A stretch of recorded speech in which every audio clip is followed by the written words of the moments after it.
예, 오늘 베드로 전서의 말씀 두 번째 시리즈의 말씀을 드릴 텐데요. 오늘 주제는 선택된 백성 혹은 택하신 백성 그 은혜의 삶으로라는 제목으로 말씀을 전하겠습니다. 지난주에는 베드로 전서 1장의 말씀을 우리가 나눴는데 예수 그리스도의 복음, 그 복음의 능력을 통해서 십자가의 능력이 우리의 삶 가운데 영향을 미치고 또 예수 그리스도께서는 우리를 위하여 부활하셨습니다. 그리고 산 소망이 되신 예수 그리스도의 능력에 대한 말씀을 전했습니다. 그리고 오늘은 특별히 조건 없는 사랑, 예수님의 사랑은 무조건적인 사랑이죠. 에베소서 2장 8절 말씀에 보면 너희는 그 은혜를 인하여 믿음으로 말미암아 구원을 받았으니 너희에게 난 것이 아니요 하나님의 선물이라 라고 말씀하십니다. 이것은 우리의 공로가 아니다, 우리의 능력이 아니다, 우리의 행위가 아니다 라는 말씀입니다. 그래서 하나님께서는 값없이 은혜를 주셨고 그 은혜의 능력을 통하여 우리가 매일매일의 삶을 살아가고 그리고 영적인 부분에서도 회복이 되는 택함 받은 백성이라는 것이죠. 그런데 여러분, 존 파이퍼 목사님은요, Future Grace라고 하는 장래의 미래라고 하는 그 책에 보면 아주 흥미로운 이야기를 합니다. 은혜는 분명히 조건 없이 우리가 하나님의 은혜를 경험하는 것인데, 특별히 우리가 삶을 살아가면서 장래의 은혜를 누리려면 역설적으로 조건이 필요하다. 그래서 그런 이야기를 이제 그 책에서 뭐라고 이야기하냐면 아무 공로 없이 받는 그러나 조건적인 은혜. 상당히 역설적이죠. 근데 여기에서 이야기하는 조건적인 은혜는 무엇입니까? 바로 믿음이라는 겁니다. 우리가 예수 그리스도를 믿음으로 말미암아 구원을 경험하는 것, 그리고 예수님을 믿음으로 그 복음을 의지하는 것이 조건적인 은혜다, 이렇게 이야기를 하고 있어요. 그래서 예수님도 믿음을 겨자씨 하나로 비유하지 않습니까? 그 겨자씨 하나를 통하여 세상을 변화시키고 그리고 산을 들어 저리로 옮긴다라고 말씀하고 있습니다. 그래서 우리가 믿는 사람과 믿지 않는 사람의 차이, 그 차이는 뭐 복잡하게 이야기할 것 없이 예수 그리스도 그리고 십자가의 믿음을 믿는 믿음이다라는 것이죠. 그래서 이제 베드로전서의 말씀이 정말 귀한 말씀은 복음의 진수를 경험할 수 있다, 예수 십자가의 능력을 경험할 수 있다, 부활의 능력을 경험할 수 있다, 그리고 궁극적으로 그것을 통하여 무엇을 경험할 수 있어요? Living Hope, 산 소망을 경험하고 있다라는 것이죠. 그래서 우리가 어떻게 하면 하나님의 은혜의 특권을 누릴 수 있는가, 그리고 어떻게 하면 하나님의 선택된 백성으로서 귀한 삶을 살아갈 수 있는가를 오늘 본문 말씀을 이야기하고 있습니다. 특별히 2장 1절 말씀, 2장 1절 말씀, 2절 말씀에 보면 버릴 것과 사모할 것을 구분하라, 이렇게 이야기합니다. 버릴 것과 사모할 것을 구분하라. 우리 베드로전서 2장 1절과 2절을 한번 같이 한번 읽겠습니다. 준비되셨습니까?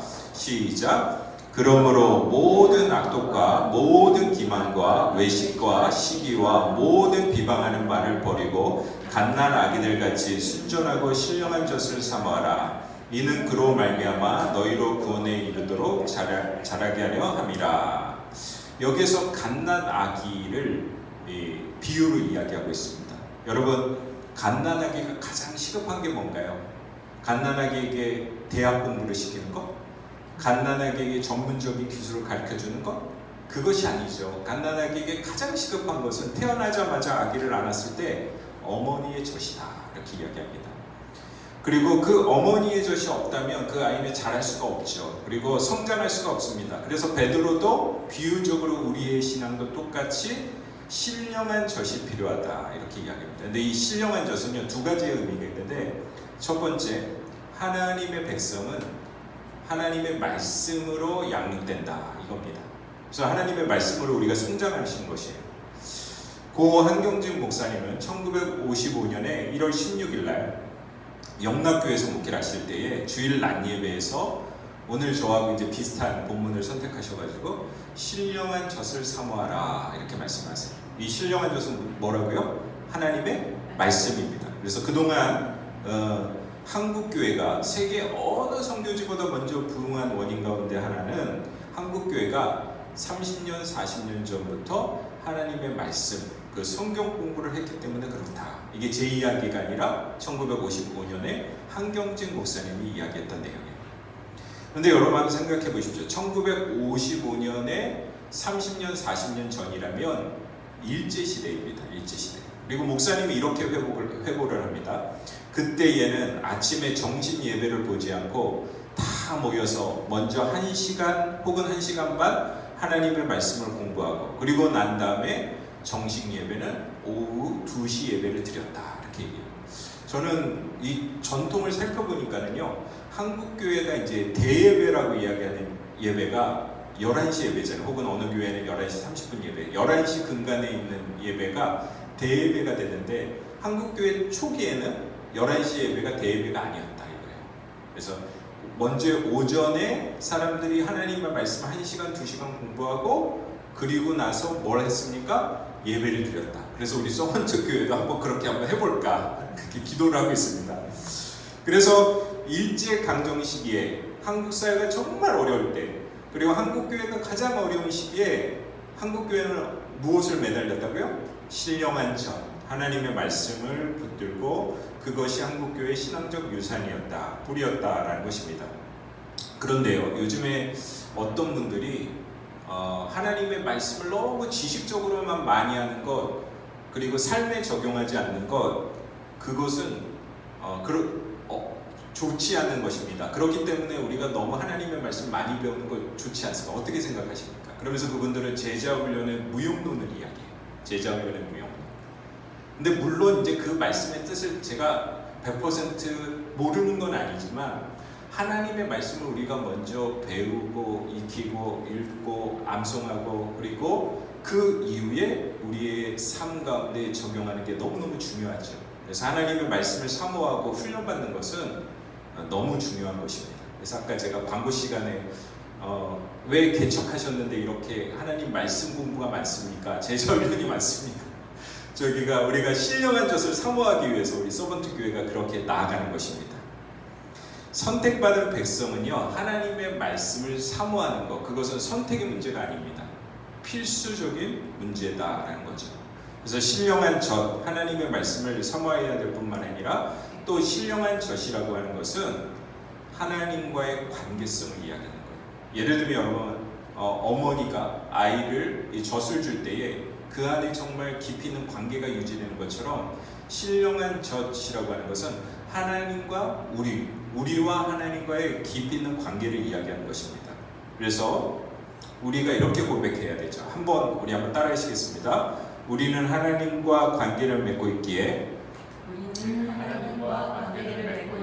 하나님의 백성입니다. 하나님의 백성입니다. 예, 당연한 것 같은데 하나님과 관계를 맺지 않는 사람들은 하나님의 백성이 아닙니다.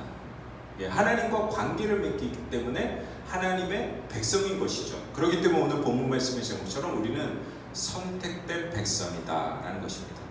그런데 이 선택된 백성이라고 하는 개념은요, 하나님의 주권과 관련이 있어요. 이 영어는 서번트 오브 갓 아시죠? 예, 하나님의 주권. 그럼 하나님이 왜 우리를 선택하셨나? 그걸 우리가 알 수 있을까요? 없을까요? 없다라는 거예요. 인간의 한계와 인간의 지성적 그리고 존재적 한계 때문에 우리는 그것을 이해할 수 없다. 누가 그것을 선택하셨냐? 하나님의 완전한 주권을 통하여 하나님께서 우리를 선택하신 것을 믿으시길 바랍니다. 그런데 사랑하는 여러분, 하나님의 백성도요, 하나님의 그 주권적인 선택에 합당한 삶을 살지 못할 때가 많아요. 그 이유는 무엇이냐면 하나님의 백성도 영적 침체를 경험하기 때문에 그렇습니다. 마틴 로이드 존스 목사님은 1954년에 유명한 그 영국의 웨스트민스터 예배당에서 설교를 했습니다. 그 제목이 뭐냐면 Spiritual Depression, 영적 침체죠. 그래서 영적 침체라고 하는 그 설교문을 가지고 책을 낸 게 있어요. 그래서 여러분 관심이 있으신 분들은 제가 저기에다가 이제 올려놨습니다. 영적 침체. 저 영적 침체라고 하는 책에 보면 우리 교회가 현대 사회의 가치를 드러내지 못하는 이유가 있다. 그것은 무엇이냐면 많은 하나님의 백성들, 많은 크리스찬들이 영적 침체에 빠져 있기 때문에 그렇다라고 하는 이야기예요. 그래서 제가 이제 이 주제를 가지고 다양하게 책을 찾아볼 거 아닙니까? 특별히 우리 교회는 이제 개척교회인데, 근데 많은 목사님들이 교회를 개척하고, 그러니까 하나님을 위한 교회를 개척했는데 영적 침체에 빠진 경우가 많더라고요. 이 책에 보니까. 특별히 이제 우리 애틀란타 섬기는 교회 작년에 부흥에 오셨던 저도 존경하는 우리 강준빈 목사님 계시잖아요. LA에 새생명 비전교회. 새생명 우리 강준빈 목사님도 LA에서 교회를 2군데 개척을 하셨거든요. 근데 그분의 글 중에 1999년에 목회와 신학, 저도 이제 가끔 기구를 하는 그 신학 잡지인데 목회와 신학에 이런 기구를 하셨어요. 본인이 교회를 개척하고 어느 날 쓰러졌다는 거예요. 4개월 만에. 그래서 본인이 그 이후에 책을 너무너무 좋아하시는데 책도 읽기 싫고 기도하기도 어렵고 그 다음에 사람을 만나기도 어렵다는 거예요. 이 강준민 목사님 상당히 유명하신 게 뭐냐면 독서의 영성에 대한 책을 쓰셨어요. 그래서 두란노에서 출판되었죠. 근데 그렇게 좋아했던 책도 읽기 싫다. 이건 뭡니까? 영적인 디프레션을 통해서 영적 무기력감에 빠진 것을 보게 됩니다. 로이드 존스 목사님이 목회자가 되기 이전에 의사셨죠. 그래서 그분이 이렇게 이야기합니다. 믿음을 가진 사람들 가운데서 정말 많은 사람들 중에 우울감에 빠진 사람들이 있다. 거듭난 사람일지라도 하나님의 신령한 전 그리고 하나님과의 관계가 서원해지면 영적인 디프레션에 빠질 수밖에 없다라고 말씀하고 있습니다. 저 역시 이제 목회를 길게 한 건 아니지만 이렇게 담임 목회를 하면서 느낀 것은 무엇이냐면 지금 우리 서번트 교회뿐만 아니라 예전에 이제 담임 목회를 할 때에 믿음의 가정이고 정말 소중한 분인데 그분 가운데 마음의 병이 너무 깊으신 거예요. 영적인 어려움이 너무 많은 거예요. 물론 육체적인 고통도 있겠죠. 그러한 감정적인 그 소모 때문에 하나님이 원하시는 일들을 하지 못하는 것을 보게 됩니다. 신령한 전, 그것은 하나님의 말씀이고요. 하나님과 깊이 있는 관계, 하나님 우리를 사랑하시죠. 그런데 많은 분들 중에 크리스찬을 이야기하는 겁니다. 많은 분들이 어떤 마음을 가지냐면 내가 이것을 할 수 있을까? 하나님이 나를 부르셨는데 그걸 확신하지 못하고 나는 아무것도 아닌 존재야. 나는 힘없는 존재야. 나는 아무것도 아닌 자가 무엇을 할 수 있어? 라고 하는 그러한 분노와 어려움에 끊임없는 고통을 경험하는 부분이 있습니다. 근데 분명히 하나님께서 우리에게 말씀하신 것은 무엇입니까? 하나님 우리를 부르셨고 자녀 삼으셨고 하나님의 형상으로 창조하셨고 그리고 신령한 젖으로 말씀을 통하여 우리에게 할 수 있는 능력을 부어 주십니다. 그래서 우리가 이 부르심이라고 하는 것, 이 소명과 그리고 하나님이 원하시는 일들을 하는 것, 살아계신 하나님의 능력을 느끼는 것, 그것은 다 연결이 되어 있다라는 말씀이죠. 우리가 이 땅에 살아가면서 하나님은 우리를 정말 기쁨으로 살기를 원하십니다. 그래서 신령한 젖을 사모하라 라고 이렇게 말씀하십니다. 두 번째, 우리가 하나님의 선택된 백성으로서 또 오늘 본문 말씀에 뭐라고 말씀하시냐면 산돌이신 예수님 그리고 산돌된 우리 이렇게 이야기합니다. 예수님이 산돌 되시고 우리도 산돌이 된다.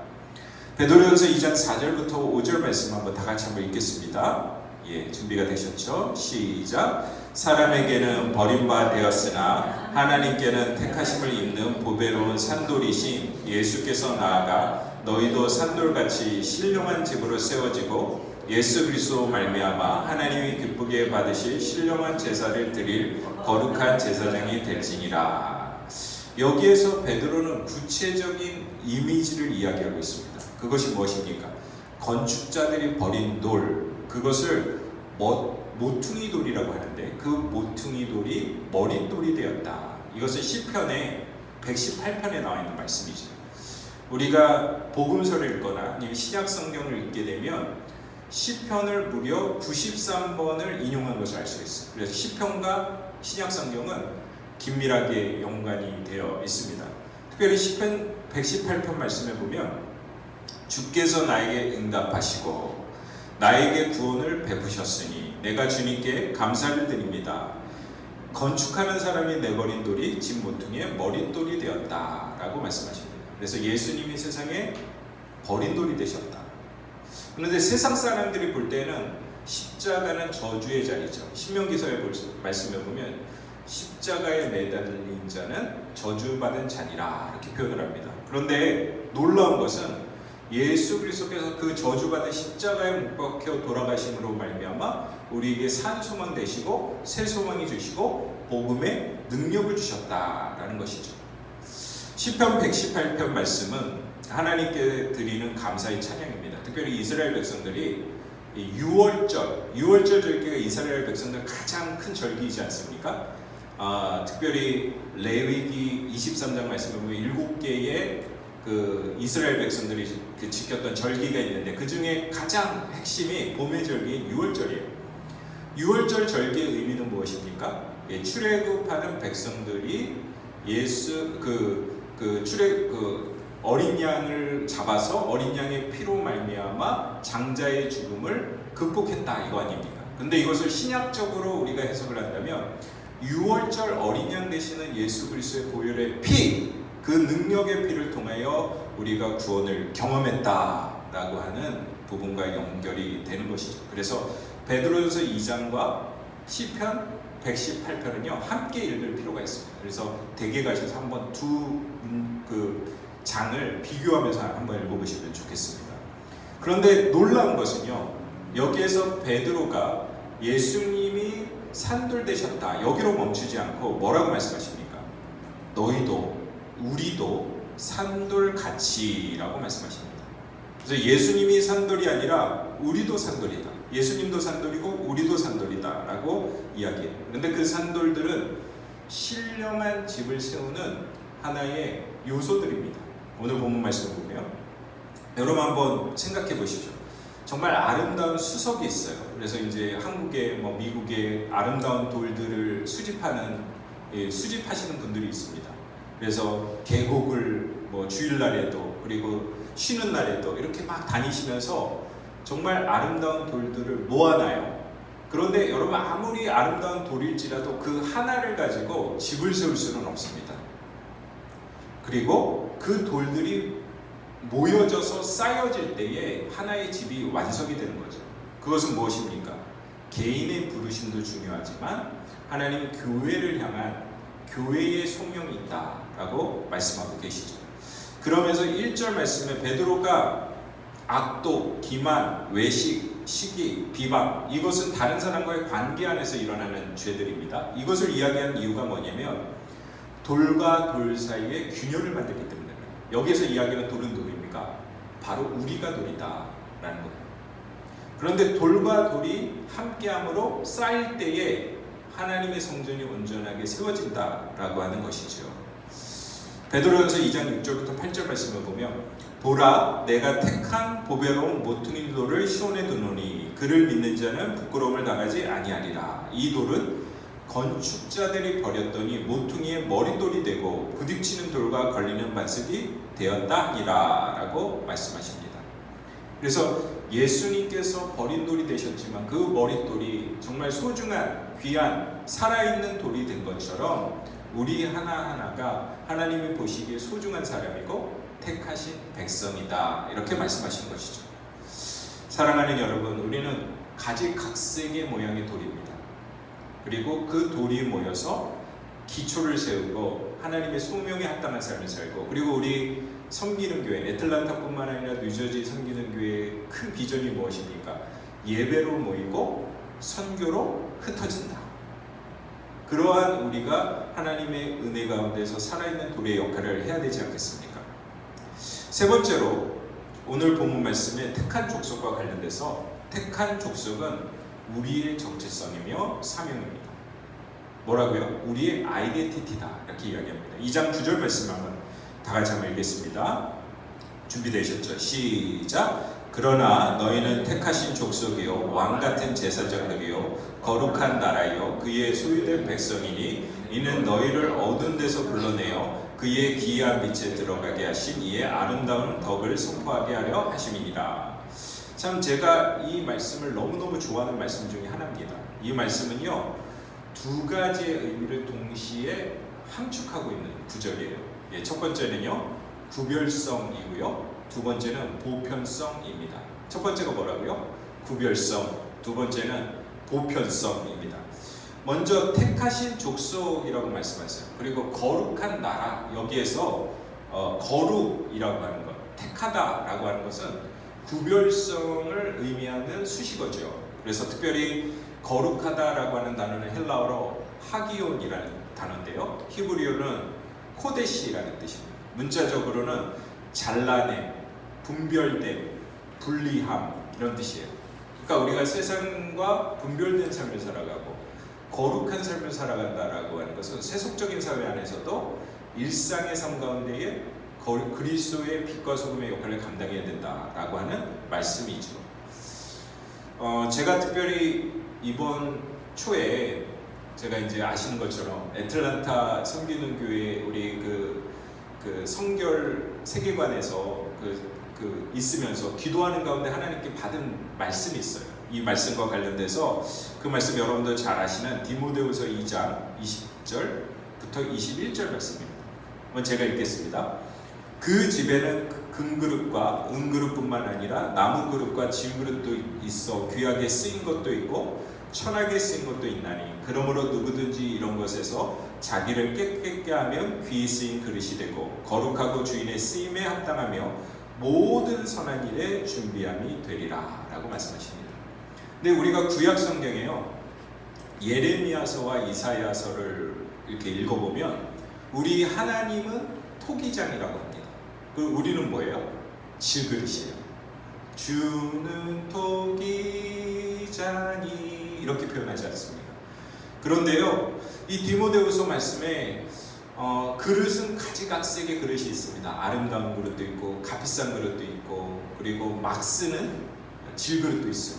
그런데 값어치 나가는 그릇이 소중한 그릇이 아니라 어떤 그릇을 하나님께서 사용하신다고요? 깨끗한 그릇, 거룩한 그릇, 구별된 그릇, 그리고 분리된 그릇, 그 그릇을 사용하십니다. 그래서 하나님은요 외모로 사람을 판단하시는 것이 아니라 그 사람의 속사람을 통하여 그 사람의 거룩한가, 교회도 마찬가지죠. 정말 우리 교회가 코데시의 삶, 거룩한 삶을 살아가는가, 그 이 시대에 정말 분별되어 있는 삶을 살아가는가에 따라 우리 서번트 교회, 섬기는 교회를 사용하실 줄 믿습니다. 근데 하나님이 이렇게 외모를 보시지 아니고 하나님의 중심을 보신다라는 것은 저에게도 상당히 위로가 됩니다. 제가 이제 가까이서 얼굴을 보시면 멀리서 보시면 잘 모르시는데 얼굴이 진해요. 그래가지고 이렇게 공항을 가면은 예를 들면 이제 선교여행을 가거나 예전에 제가 인도에 선교여행을 갔을 때 유독이 저만 작아요. 한국 사람처럼 생기지 않았나 봐요. 그래서 저 때문에 짐 검사를 다시 해가지고 비행기를 놓칠 뻔한 적이 있고요. 그 다음에 또 그런 예가 너무 많습니다. 영국에 제가 또 우리 목사님들과 미국의 목사님들과 같이 영국 교회를 방문하러 갔는데 유독이 저만 잡는 거예요. 목사님들과 같이 갔는데. 그래가지고 짐 검사를 하고 왜 영국에 왔느냐 이런 질문을 받고 제가 목회자고 영국 교회를 방문했습니다 라고 해도 잘 믿질 않으시더라고요. 그래가지고 한참 동안 붙잡아 있는 그런 상황들을 경험합니다. 그래서 저희 와이프가 늘 놀리는 게 뭐냐면 당신 그 공항에 가면 무조건 한국 사람이라고 일단 이야기해 이렇게 이야기합니다. 그런데 아무튼 간에 하나님은 외모로 사람을 평가하지 않으셔요. 그렇죠? 그 사람의 배경, 그 다음에 그 사람의 그 다음에 어떠한 학식 이런 것을 평가하시는 것이 아니라 하나님은 구별된 자, 그렇죠? 거룩한 자, 그 택하신 족속을 선택하신다라는 것입니다. 그리고 또 이 소유된 백성이라고 하는 것은 주님께서 구별하여서 우리를 소유하셨다. 그리고 우리를 자녀 삼으셨다라고 하는 수식어와 관련이 있습니다. 그래서 여러분 한번 생각해 보세요. 택하심, 거룩한, 소유된 이것은 구별성과 관련이 있는 거예요. 그런데 이 구별성과 관련이 있는 단어가 명사와 만나면 예를 들면 백성이라고 하는 단어는 보편성입니다. 보편적이에요. 헬라어에서 백성이라고 하는 단어는요 라오스라고 하는 단어입니다. 그래서 영어로는 레이티라고 하죠. 레이 퍼슨. 그걸 이제 한국말로는 평신도라고 이렇게 구별을 하고 목회자는 기름 부음 받은 자고 그리고 우리 성도님들은 평신도로서 일반 성도다 이렇게 이야기하는데 그것은 잘못된 해석이죠. 그런데 레이티라고 하는 단어는 아까 제가 말씀드렸던 대로 라오스라는 헬라어에서 왔는데 이 단어는 뭡니까? 백성이라는 단어. 사실은 평신도라는 단어보다는 백성이라는 것입니다. 그럼 여러분 한번 생각해 보시죠. 목회자도 백성이고 성도님들도 백성이에요.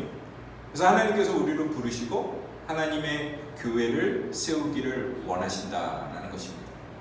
예수님께서 십자가에 돌아가시고 지성소와 성소를 가로막았던 그걸 이제 휘장이라고 하는데 휘장이 단번에 찢어지는 역사가 일어납니다.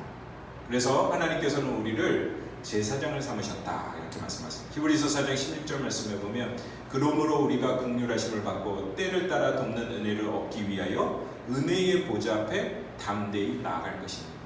근데 우리가 담대히 나아갈 수 있었던 것은 예수 그리스도의 보혈의 피, 그 보혈의 능력을 통하여 단번에 휘장을 찍으시고 우리가 하나님과 십자가의 능력을 통하여 단번에 은혜를 경험하고 단번에 주님과 만날 수 있는 담대함을 주셨습니다. 그 담대함을 주신 분이 누구십니까? 예수 그리스도이라는 것이죠. 그래서 성도됨이라고 하는 것은 보편성을 발견하는 자리입니다. 하나님의 은혜의 보편성 그리고 능력의 보편성을 발견하는 자리. 그래서 저는 이제 평신도라는 단어는 별로 좋아하지 않습니다. 그래서 이제 성도님께 평신도 이렇게 이야기하지 않아요. 오히려 성도님, 소유된 백성, 소유된 백성이라고 하면 또 너무 올드하게 느껴질 수 있지만 성도님, 자매님, 형제님 이렇게 부르는 게 더 좋지 않을까 그렇게 생각이 듭니다.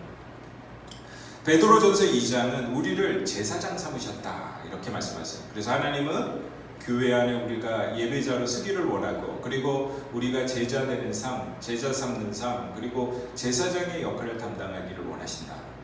9절 말씀 뒷부분에 보시면 제가 읽겠습니다. 이는 너희를 어두운 데서 불러내어 그의 기이한 빛에 들어가게 하시기에 아름다운 덕을 선포하게 하려 하십니다. 우리를 빛 가운데 부르신 분이 누구이십니까? 그렇습니다. 예수 그리스도이시죠. 그 아름다운 덕을 선포하라 라고 하는 것은 우리가 일상의 삶에서 그리고 삶의 현장에서 예수 그리스도를 선포하고 복음의 능력을 선포하고 부활하시고 살아계신 예수님의 능력을 선포하라 라고 말씀하시는 것입니다. 그래서 아까 제가 이야기했던 대로 우리 섬기는 교회는 예배로 모이고 선교로 흩어지고 복음을 선포하는 하나님의 예수 그리스도의 아름다운 덕을 선포하는 공동체가 되어야 될 줄 믿습니다. 오늘 말씀과 관련돼서 마지막으로 이제 세 가지를 정리하겠습니다. 첫 번째, 갓난아이가 뭐를 사모하죠? 신령한 젖을 사모한다. 그것은 우리가 하나님의 말씀으로 깊이 있게 들어가야 되고 하나님과 깊은 교제를 통하여 임마누엘의 영성, 주님과 동행하는 영성을 가져야 된다. 두 번째는 무엇입니까? 홀로 세운 돌이 아니다. 우리는 하나님 예수 그리스도께서 산돌되시고 우리도 산돌되었는데 그 돌들이 함께 모여서 하나님의 은혜 가운데 교회 공동체를 이룬다. 마지막으로 옆에 분들 그리고 우리 성도님들 그리고 나는 택하신 족속이요 왕 같은 제사장이요 거룩한 나라요 그 소유된 백성 그 정체성 특별하게 우리를 구별하신 정체성 그리고 백성 삼으신 보편적 정체성을 지키시는 저와 여러분이 되시기를 소망합니다. 우리 이 시간에 좀 말씀을 좀 붙들고 기도하겠습니다. 말씀을 붙들고 기도하면 하나님 더 능력을 주시죠. 하나님 우리를 선택하셨죠. 얼마나 감사한 일입니까? 부족한 우리를 선택하셨어요. 그게 우리의 마음에 와닿아야 합니다. 그 선택의 이유는 몰라요. 우리를 너무 사랑하시기 때문에 그렇죠. 그래서 하나님 우리를 선택하셔서 감사합니다. 저를 선택해 주셔서 감사합니다. 그 선택에 합당한 거룩한 제사장의 삶을 살 수 있도록 주여 역사하여 주시옵소서. 우리 함께 주여 한번 부르시고 함께 기도하겠습니다.